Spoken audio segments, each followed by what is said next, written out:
So today is also Rosh Chodesh. Chodesh Tov to everyone. Rosh Chodesh Elul, and this week is the parsha of Shoftim. So today we're going to explore a interesting mitzvah in this week's parsha, and also connect it to the month of Elul. Today's Rosh Chodesh Elul, and in fact, it's interesting because when we think about the month of Elul, as Jewish people, we always live in between two kinds of worlds. There's the two calendars that we live by. When we go out into the world, we go into the store, we go into the bank, we go by the month of August, right? We're in the month of August, the secular calendar. But when we go to shul, when we prepare for the new year, the new academic year, so then we know it's Elul. That's when the new year starts, the scholarly, the academic year, and so we live in two realities, in two worlds. You have the month of August and you have the month of Elul, and they're not just two different names, two different realities. In fact, they conflict with each other because on the one hand, each one has their own connotation, their own association. The month of August, of course, is associated with freedom, with a certain level of carefree, enjoying life, vacation.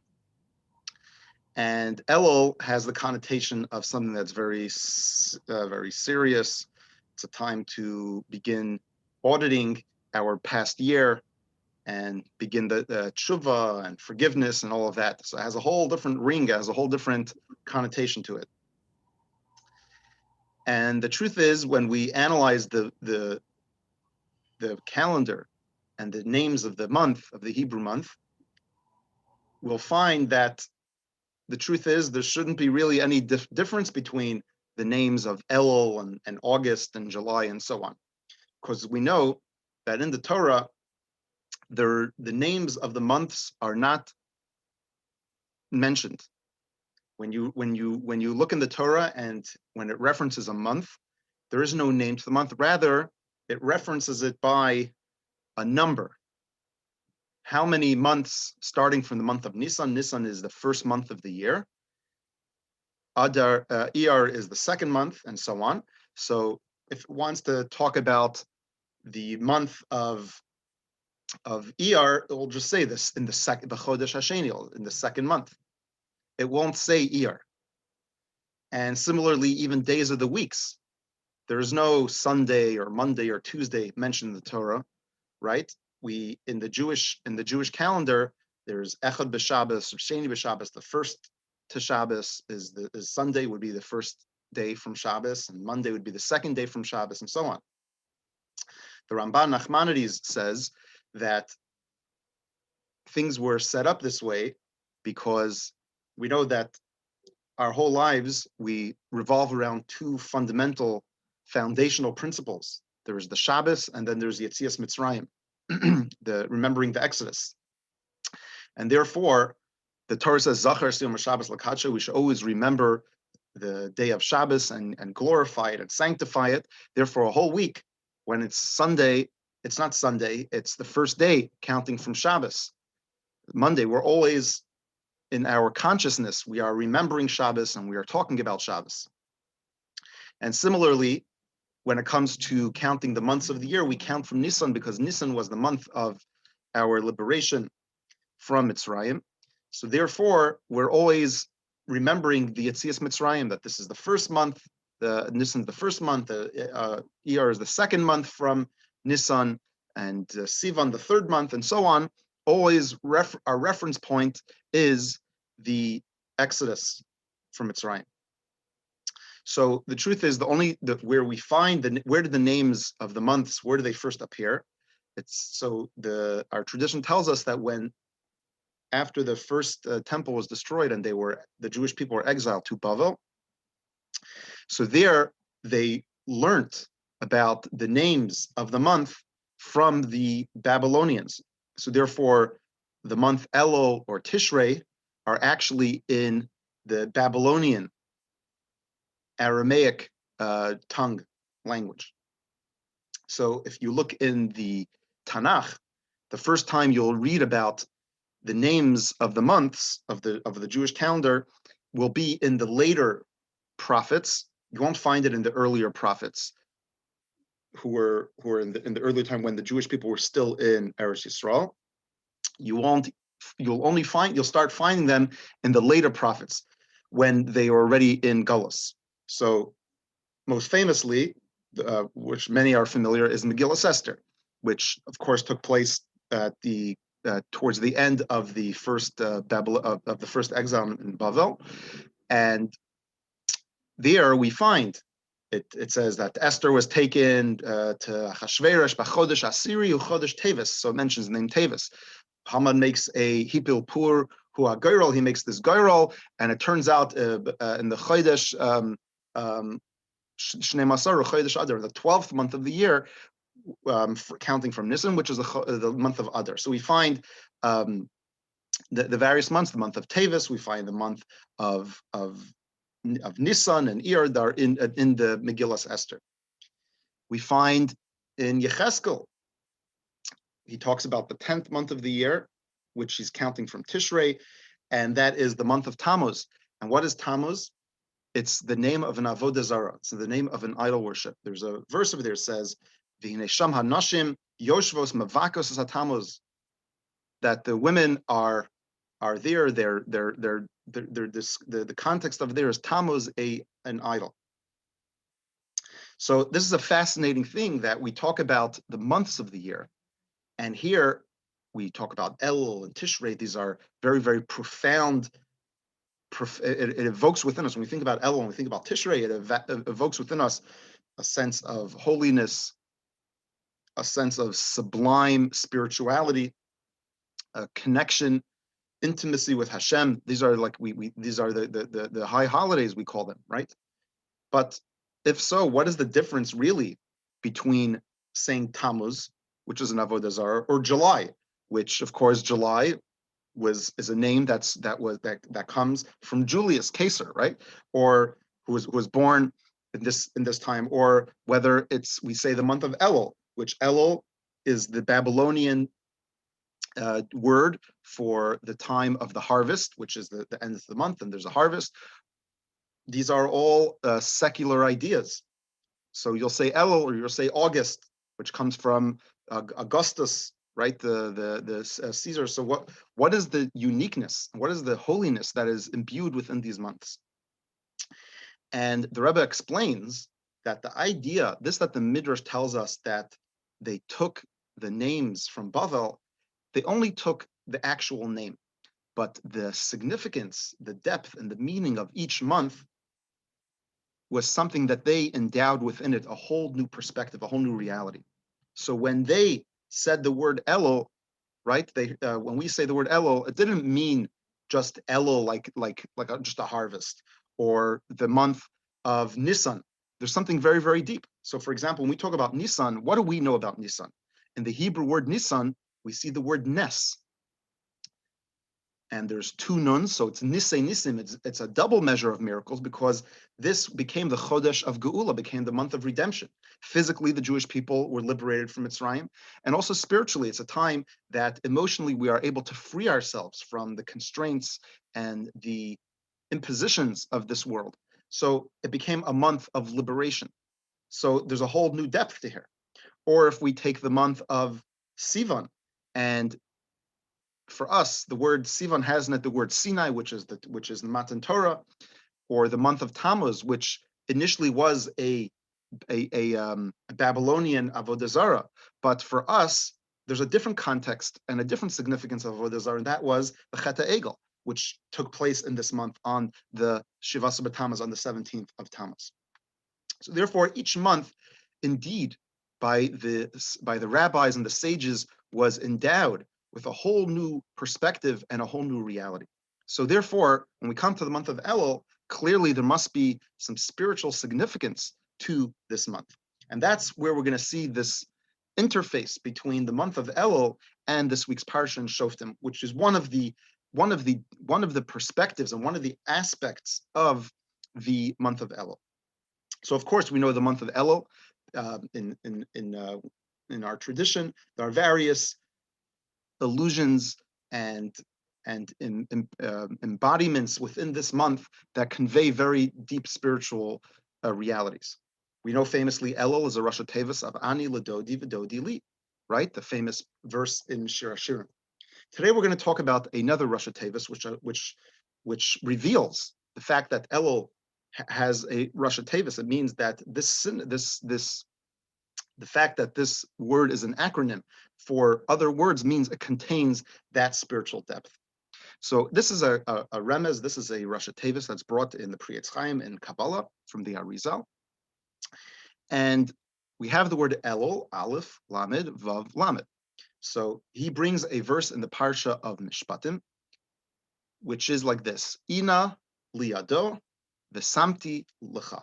So Ina is the Aleph, liyado is the Lamed, v'samti is the Vav, and lecha is the Lamed. So we have the word Elul. What is it talking about? It's referring to the concept of Ir Miklat, the city of refuge, which is discussed at with greater elaboration in this week's parsha as well. So literally, so the Torah discusses a person who killed someone accidentally. So ina liyado, this is something that Hashem will present to him, to his hand. That means he will give him this opportunity. V'samti lecha, and I will designate, I'll set for you a place, lanushama, to run there. So what are we talking about? What is this Ir Miklat? It's a very fascinating mitzvah. It's very unusual. We don't really have this parallel in other judicial systems, and that is like this. Generally speaking, when a person kills somebody accidentally, there's a very small level of responsibility that's associated with it. I mean, here in Canada and Ontario, unfortunately, sometimes people do very heinous things intentionally, and within a few years, they're already they're out of the system, and they're doing what they want. The deterrence is unfortunately not very high. But certainly when a person kills someone accidentally without intent, so then, or something that roughly we would consider manslaughter, so then the person has a very little degree of culpability. Certainly, this person's life we don't say that this person is responsible to the extent that they warrant to be killed for it. In the Jewish tradition, when a person does something as serious as taking another life, even if it was accidentally, we say that this person actually deserves to die for the actions that they did. Yes, you didn't do it intentionally. And of course, even in halacha, it recognizes various levels of intentionality. There is something that's called shogig hakarav leonis, meaning a person did something that was basically beyond their control, and that's why someone died. Very, very little intent involved, or no intent involved, actually. Here we're talking about a case. The example that's brought in Rashi brings it, and based on the Gemara, that let's say a person is standing on a ladder and he's holding a hammer, and there's someone who's walking by, and the hammer slips and it falls on this person and dies. So here it was unintentional, but there was an accident, and the person died as a result. So in this instance, we say you were not careful enough with the human life, with the person, with the sanctity of human life, and therefore you need to. That means you were not responsible enough, and therefore, to a certain degree, you deserve to die, and therefore the relatives of the person, of this victim, would be able to take revenge and would be able to kill this person as a form of extrajudicial exercise. I'm not going to get into the minutiae of it and so on, but that's generally the idea. However, the Torah provides a safe haven, a safe refuge for this person, and that is, you could run to a certain destination, which was known as a Ir Miklat, which today we know when the term Miklat has the connotation of those are the bomb shelters that in Israel where people run. Unfortunately, when their neighbors, their very friendly neighbors, are lobbing these dangerous missiles at them, and they're called miklat. So it's a shelter. So in a similar way, this idea that a person would be able to run to a certain destination, which would serve as a miklat, as a place of refuge, whereby the goel hadam, those who were avenging the blood, once this person arrived into that city, would no longer be able to touch this person. And if they did, that person would be chayiv misvah. That person would be liable to die because this person was in a protected zone. Now, the truth is, anytime the way it happened, whether a person killed b'shogeg or b'meiz, whether intentionally or unintentionally, everyone, if that event would happen, they would all run to the Ir Miklat, because there would be a bezdin, they would be able to adjudicate the case and see what happened. And if the person did it b'mezid, so then, and there were witnesses and warning and so on, they would deal with the person appropriately. So there they'd be able to sort of triage and see which case was a shogeg, which was a mezid, and deal with it appropriately. And the Torah designates that there should be 6 cities. There were 6 cities that once the Jewish people entered Eretz Yisrael, there were 6 cities that were designated as Ir Miklat. So 3 were in Israel, Eretz Yisrael proper. There was one and they were placed in very strategic locations throughout Eretz Yisrael. So it should be there would be an ease of access from any point where a person would live. So they would have one in the south, in Hebron. Hebron was a Ir Miklat. There was in the north, in the Galil, in Kedesh, and in Shechem, in the middle.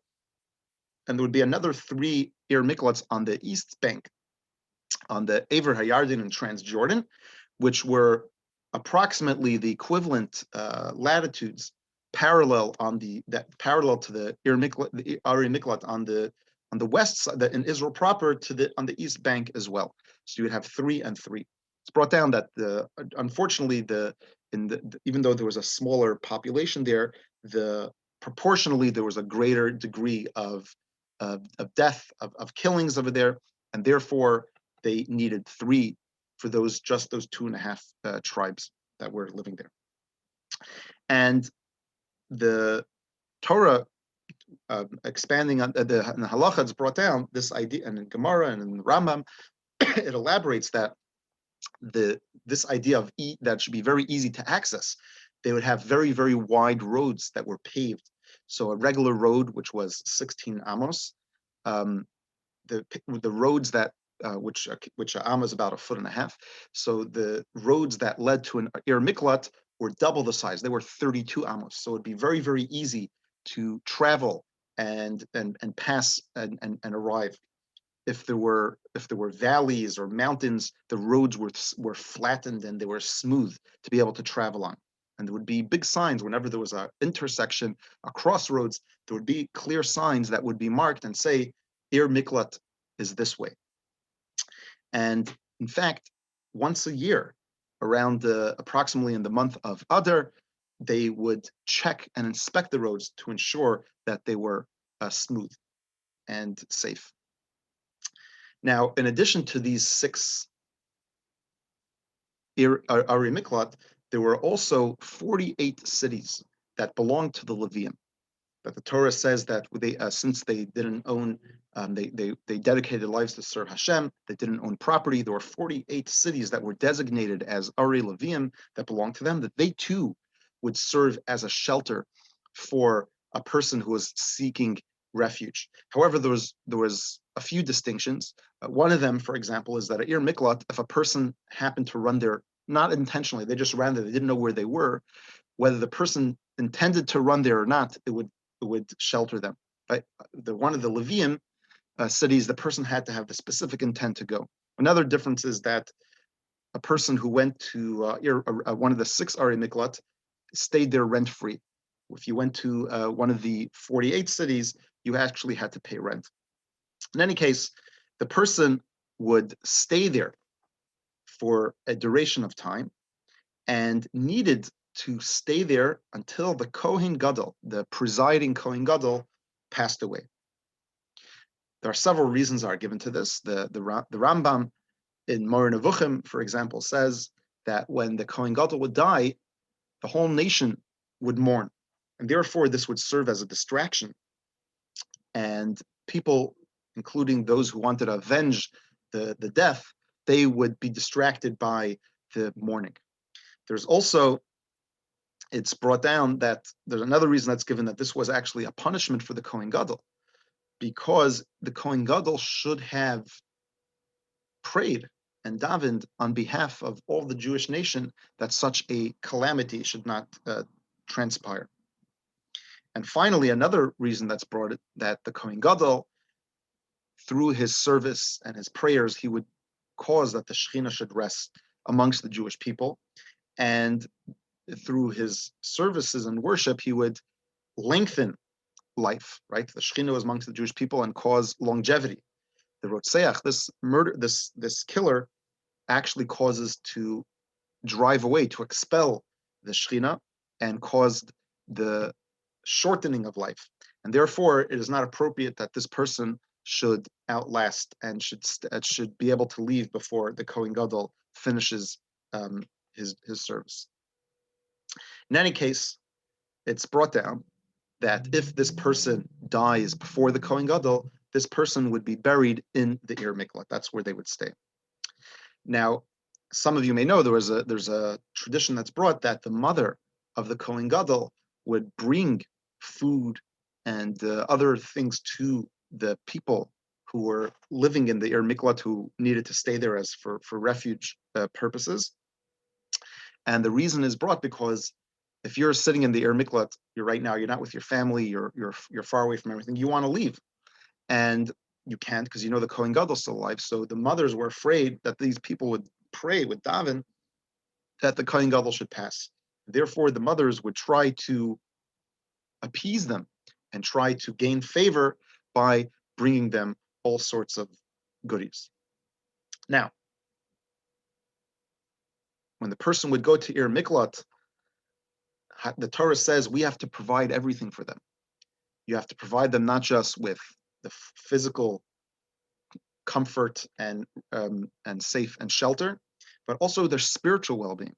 So it says, the Talmud says that if a person was sent to Ir Miklat, his teacher needs to go there and teach with him as well. This shows the idea that wherever you are, you need to have your spiritual sustenance to be maintained. And it is brought also that when Mashiach comes, in fact, there will be an additional 3 cities that will be added to 3 more Ir Miklat, which is a whole nother discussion I don't want to get into right now. Why, when Mashiach comes, do we need Ir Miklat? If when Mashiach comes, there will be all of the evil will be abolished. There'll be no more war. There'll be no more fighting. How will there be death? Why would someone need to go? The Rebbe discusses it in a separate talk. I don't want to get into it. One possible explanation we could say is that it's for the people who killed during these days and need to go there when Mashiach comes, but there's other explanations as well, but it's for another time. I want to just focus in on this one idea, the general concept of a person going to Ir Miklat. What the idea is, what's the purpose? What's the purpose? Is it just merely to protect you from the people who are seeking to kill you, or is there something more? Is there something deeper here? And this we will tie in to one of the themes of the month of Elul. So what was the purpose? What is this person they're running to at Ir Miklat? So the Chinuch, one of the great medieval Rishonim and explaining many of the mitzvos, he says that the severity of the sin of killing another person, of murder, is very, very severe. It's very, very egregious, and it's a very heinous act. So therefore, a person, in order to atone for this, they would need to go through a process known as galus, right? So therefore, one of the what we have from here is that the person going to Ir Miklat wasn't just a place of shelter, it wasn't just a place where it's there to protect you from the Goel Hadam, the avengers who are seeking to kill you, but there's actually a form of atonement. It's a form of kapara. Because just like when a person dies, that's a very, very serious thing. When a person goes to Galus, when a person's in exile, it's very, very difficult. It's almost like a more benign form of death. Because when a person is in Galus, they're separated from their family, from their friends, from their upbringing, from their milieu, from the place where they were born. And that is very, very difficult to be in a place with total strangers. And that is something that is a form of atonement for what they did. As we may recall, which week was it? We spoke about the concept of Teshuvah in the Parsha of Ekev. 2 weeks ago about Teshuvah, the Rambam mentions that one of the steps in the process of Teshuvah is Galus. And we know throughout history there was this notion people would go out and to atone for certain things, they would go for a year or more and leave their home and go into exile, as it were. Another explanation, the Chinuch says that, of course, on a simple level, it protects the person who is being attacked by those who seek to avenge the death of their relative. And then he says it's also not just for the benefit of the refugee, it's also a benefit for the family of the person who was killed. But they don't have to look at this person. They don't have to, it's something that the person shouldn't be walking around in their town. And it's something that's very, very difficult to stomach. Because therefore, the fact that this person is out of sight and out of mind is a certain alleviation of their sorrow and their suffering. So the commonality of all of these three explanations of the chinuch is that it's sort of it's sort of a negative thing. There's nothing good about going to the Ir Miklat. It's there for protection. It's there for the good of the other person. It's good for it's sort of a process that a person goes through. But we have also a deeper idea here that the truth is what we are experiencing when a person goes to Ir Miklat is, in fact, it's a form of rehabilitation. It's the person should be able to begin a new life and to start all over again. It is in this Ir Miklat, the person is able to go through this renewal and rebirth, because the person is going to a place that's totally secluded away from where they grew up from where what they're used to, their routines and their patterns. This will allow a person to start anew. They tell the story of the king who once went to war with a bitter enemy, and the king tried every tactic. He sent his best military army, his best soldiers, his best generals. No matter what he would do, he was not successful. He spent a lot of money and a lot of effort, but was not able to capture and be victorious over this enemy. And it was something that bothered him very much. And he made an announcement to his council, and he says, my advisors, my generals, I am willing to do anything to be able to win this war. So I am right now putting out there this reward. Anybody who's able to give me a strategy that will be successful and I'll be victorious. So then what I am promising is that this person will have the opportunity to go into my innermost treasure chamber, which has the treasures of my family, of my ancestors. They could spend 1 hour in there and take whatever they want with them and bring it home. And one general, an older, wise general, comes over to the king and he presents to him a very bold and brilliant strategy. And the king was very, very impressed and decided to go with it. And indeed, ultimately, this general's advice was successful, and he succeeded in prevailing and being victorious over his enemy. So therefore, the king had to step up and reward this person accordingly. But he thought to himself, we're talking about the treasures of my ancestors. These are priceless heirlooms. I can't just allow my general to come, and for an hour he could come and take whatever he wants. So the king did some research, and he discovered that this general has two things that he likes very much. He loves good food, and he loves music. So what the king did, he said, okay, you're going to come at this appointed time, and you could come on this from this hour from 6 o'clock to 7 o'clock. You could take whatever you want. When the general arrives, he sees in front of him, there's when he comes to the palace, there's two huge tents that are set up. As he starts walking, he gets, all of a sudden he smells, there's this waft of amazing food from like every different cuisine in every different country, spicy and sweet, and it's like he's unbelievable. He's thinking to himself, I have an hour, I'll just go in here for a few minutes, I'll take a bite, and I'll still have plenty of time. So he goes in there and he sees it all this amazing food. He's totally amazed, and he starts eating and eating and eating and eating from every single delicacy. Finally, he looks at his watch and he realizes, oh, there's only a half hour left. Okay, half hour. He runs out of the tent and he starts going towards the room where the treasures are, but all of a sudden he starts hearing these amazing tunes. He hears the sounds of a magnificent orchestra and a symphony, and these tunes are melting his soul. And he stops for a sec. He's like, I need to go to the room. He's like, okay, let me just for a few minutes. And he starts listening to the music, and it's going on, and this symphony and that note and that melody, and totally he is enraptured and enchanted and hypnotized. And all of a sudden, by the time he snaps out of it, he looks at his watch. It's 7 o'clock. The hour is over. This is a famous story, and it illustrates this idea of our challenge in life, that one of our biggest things that we struggle with is distractions. We all in life know that there's a month of Elul, and here is where we tie in this idea of Ir Miklat and Elul.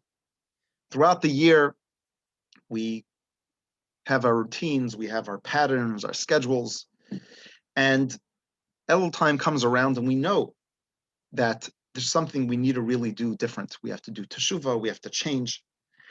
And we know that we want to change. We want to make resolutions that this year will be better, it will be different, we'll make our improvements.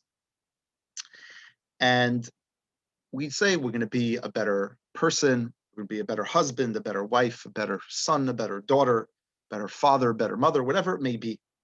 But then all of a sudden, the phone starts to ring and we start getting an email and we start getting all kinds of distractions that bombard us day and night. There's a famous famous vart that they say. There's a pasuk in the Chumash that says that it talks about Eretz Yisrael, that Eini Hashem lekecha, the eyes of Hashem lekecha, the eyes of Hashem are on the land of Israel. Mereishis Hashana v'ad achris shana, from the beginning of the year to the end of year. And it's very strange. It says in the beginning, Mereishis Hashana. Ha is the pronoun, the beginning of the year, and v'ad achris shana doesn't say v'ad achris. So either to say Mereishis Hashana v'ad achris Hashana, or say Mereishis Shana ad achris Shana. What's Mereishis Hashana v'ad achris Shana? So they say that the way it works is, for all of us, we begin the year and we say Hashana, this will be the year. It's going to be transformative. It's going to be something that we feel very accomplished. We're going to feel it's going to be meaningful. It's going to be special. But then, we go through, that's in the month of Elul and Tishrei, and then we start slowly leaking out some of that excitement and passion. And before we know it, instead of being Hashana, the year, it becomes Shana, an ordinary pedestrian year. And that's really the question. How do we really make a change? How do we really make that metamorphosis, that transformation, that revolution that we are looking for? So one of the ideas the Torah is telling us is this concept of Ir Miklat. What is the Ir Miklat? What we're telling you here is what you need to do is to focus and disconnect. That is the most important thing. In other words, what was the Ir Miklat? Ir Miklat wasn't just a punishment. We're punishing you. We're saying you need to go to this and this place and stay there until the Kohen Gadol passes away. This is you're stuck. This is where you'll be buried. This is going to be you're finished here. Rather, it was you could look at it as a matana, as like a gift, as the most beautiful present. A person could rehabilitate over here. You're starting a new life. You're going away from all your distractions, from all the things. The person had certain habits, certain routines, and it's very, very difficult in your environment, in your home, with everything that's around you. It's very, very difficult to affect a change, and certainly a lasting and an enduring change. What you need to do is you need to change the channel. You need to be able to go into a new context and a new environment. Now, literally in those days, the concept of Ir Miklat means you picked up and you went somewhere else. You physically went to a different location. But the Rebbe over here is telling us an idea that Ir Miklat exists not just in a place, but also in time. In time, there is a place where we can run to, where we can take shelter. Which means throughout the year, we do certain things. And the Rebbe, in various talks, shows the parallels between this idea of death, homicide, murder, and the challenges we encounter every year. What's the concept when a person, God forbid, kills somebody? They're spilling blood. The Rebbe says blood is vitality. It is the life force of a person. It's the life force that we receive from Hashem. Hashem gives us energy. He gives us vitality. But sometimes instead of using it for good things, we use it for negative things. So what we do is we're actually spilling the blood. We're taking the vitality. We're taking the godly energy that Hashem gave it to us, and we are literally taking it away from Kedusha, from holy, positive vibes and positive experiences, and we are introducing it into a negative and toxic environment. That is akin to murder. We are taking away from Kedusha and surrendering and squandering it to things that are antithetical to holiness. It doesn't necessarily have to be even an Avera, a sin. Anytime we are not using our resources, our talents, the gifts that Hashem gives us for good things, it's a form of spiritual murder. So what do we have to do? So we have then the Goel Hadam. We have the avengers. That is, the Rebbe says, that is the Kitrugim, the Yetzer Hara. There's ultimately, for every action that we do, there are consequences. And therefore they come along and say, this person, we own you. You surrendered to us once, you're going to surrender to us again. And they seek to dominate us and kidnap us. So what are we going to do? We need to run away. We need to escape. We need to escape, and we seek shelter. We seek that safe haven. The Talmud says that Torah, Divrei Torah Koltin, the words of Torah, act as a form of shelter. They are like that iron dome that gives us that impermeable defense, that shield to protect us from those who chase after us. The Rebbe says once a year, there's a place that Hashem has provided for us.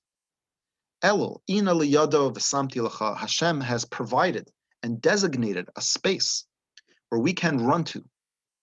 And we have this opportunity to leave all of our routines, all of our patterns and predictable things. We could actually change. But the key is to disconnect, to be able to create that space. Just like the person was in Ir Miklat, everybody there was new. They didn't know anybody. And therefore, there was no distractions. And that person was able to focus on what was important. So too, when Elul comes around, we need to be able to create that special space where we can focus. Now, it doesn't need to be necessarily the entire month of Elul, 24 hours a day. Even if for a few moments a day, we create that space, we create that sacred shelter where we focus on ourselves, what we can do to fix, what needs fixing, what needs improving, whether it's in the realm of Torah study, if we need to increase, whether in the quantity, the amount of time we're studying. So if we're studying for 15 minutes a day, it becomes 20 minutes a day or a half hour a day. Whether it needs to be the quality, the greater focus to study something not just on a superficial way, perhaps a little bit more in depth. It could be in the realm of Torah. It could be in the realm of tefillah, davening either longer quantitatively or qualitatively with more kavana, with pirush hamilas, understanding what we're saying. Tzedakah in any realm, in any one of the mitzvahs that we feel that needs that improving. And therefore, just as the Ir Miklat, it's not a punishment, it's an opportunity. Hashem is telling us that we have that special opportunity. In Elul, we can find that safe haven. There's in the Pirkei Avos, it talks about there's this rabbi whose name is Rab Nehorai. Rab Nehorai would say, Torah, a person should be exiled to a place of Torah. And the commentators ask, who's this Rab Nehorai? We've researched the whole Talmud. We never found a guy named Rab Nehorai. In fact, they say, the Midrash Shmuel, one of the commentators of Pirkei Avos, says, this fellow, his actual name was Rabbi Eliezer ben Aruch, one of the great scholars and students of Rabbi Yochanan ben Zakkai. In fact, in Pirkei Avos, Rabbi Yochanan ben Zakkai had 5 students, and he said one of them was Rabbi Eliezer ben Aruch, who would be able to, if you put all of if you put his students on one side of the scale and Rabbi Eliezer ben Aruch on the other one, he would balance he would actually tip the scale in his favor. He was so great. He was called Nehorai because Manhir Eni Chacham, he would illuminate Nehorai like or like light. He would illuminate the eyes of the sages in halacha. However, it came a time after Rabbi Yochanan ben Zakkai, he passed away, and he thought he was going to be the one who took over. In the end, for various reasons, it didn't work that way. And he comes home to his wife, and he tells him, what should I do? And his wife, his good Eishes Chayil, says, listen, who needs who? If there's the mouse and there's the food, who needs to come to who? You, the mouse, ultimately will run after the food. Everyone needs you. You have the goods. You have the food. You have the knowledge. You do what you want to do. Everyone will follow you. Anyways, he left that city of Yavna where they were studying. He went to this other city called Diumsis, and it was a place, it was like sort of a vacation resort, a place. You have a good life, you had good wine, good cheese, and slowly but surely he went into this having a nice, good, casual life. After 2 years, he realized this wasn't the right move, wasn't exactly a great strategic move. And he runs away. He realized that he's slipping. He runs away from Yavna. He runs back to Yavna, comes into the Beis Medrash, and over there they offered him a special kibud. They gave him an aliyah, and they were reading the parsha of Bo, which we read Hachodesh Hazel Lachem, and he read from the Torah Hacharash Hayalibam, that the heart became charash, it became deaf, means he totally was in the wrong environment, and slowly he became spiritually numb. And therefore he realized that as great as you are, you could be a great Torah scholar if you're not in the right environment, if you're not in the right place with the right surroundings, you will ultimately not be able to excel, and in fact, your accomplishments and your achievements will be degraded. So one of the ideas we have behind this is, of course, a person's environment is very, very important. Change your environment, you'll change everything else. But also important in the month of Elul, that the Rebbe says that Hashem is telling us, I'm giving you 29 days, which you have this ability, no matter what you did throughout this year, you're able to leave all of that behind. You're able to throw yourself in to a reality where you're totally subsumed and you're totally saturated with Torah, with tefillah, and that is your shelter. And therefore, nothing that is chasing after you, your past, cannot haunt you, because you have created a whole new reality. That's why it's important, because we decide, we determine that environment which we create. And as we mentioned before, this doesn't have to be, even if it's for a few moments, those few moments could create that special. There was once, and this was in the year 1977, when the Rebbe suffered his heart attack. And the Rebbe had a doctor, his name was Dr. Ira Weiss. He was a surgeon from Chicago. And he was very instrumental in helping the Rebbe at that point. And he was speaking with the Rebbe, and he said, the Rebbe, I want to ask you a question. The Rebbe said, yes, sure. And he says, I have enjoyed a great success in my professional career in surgery. He was a specialist, but in his personal life, in his family, he's not really satisfied. He doesn't see his wife and his children for a long time, and he doesn't know how he's supposed to bridge these two worlds. He has his professional career, and he has his family. The Rebbe says, you know what? I'm going to tell you what I do. Every single evening, I come home, I sit with the Rebbitzin, and I drink a glass of tea. And for me, this time is as precious and as holy as putting on tefillin. What the Rebbe was saying is, he may have sat down maybe for 5 minutes, and he was busy, the Rebbe, for hours, for the entire day, whether he was corresponding and answering people's questions and studying. And the Rebbe, of course, barely slept, barely spent any time for himself. So how much time did he have to spend with the Rebbitzin? But even those 2 minutes, that became an island in time, which nothing else existed. There was no phones, there was no emails. The whole world could be turning upside down. There was just the Rebbe and the Rebbitzin. And the Rebbe is saying, so too, we have to create an Ir Miklat, a shelter, not just the physical place, but in time, conceptually. There's a place where we could always go to. And there, we're able to be totally present and totally focused on what's important. And this is true in our personal lives and our personal growth with our teshuvah and things that we need to do in Elul. But this is also true in education of our children, raising our family, as it's brought in the Hayom Yom, that just like it's a mitzvah to put on tefillin every day, it's a mitzvah to think about the education of our children every single day. And that's something that each and every one of us, we are able to create that time and that special focus on what's truly important. And may be Hashem's will, as we begin this month of Elul, and the month of Elul, we already begin to wish each other the Kasiva V'Chasima Tova, L'Shana Tova Mesukah, that we should all be inscribed for an amazing year, that for all of the things that need to be should be fixed will be fixed, and that which we need in terms of the physical things and the health and everything else, Hashem will give us physically, materially, and spiritually, and we merit the coming of Mashiach in the hair of Yameinu. Amen.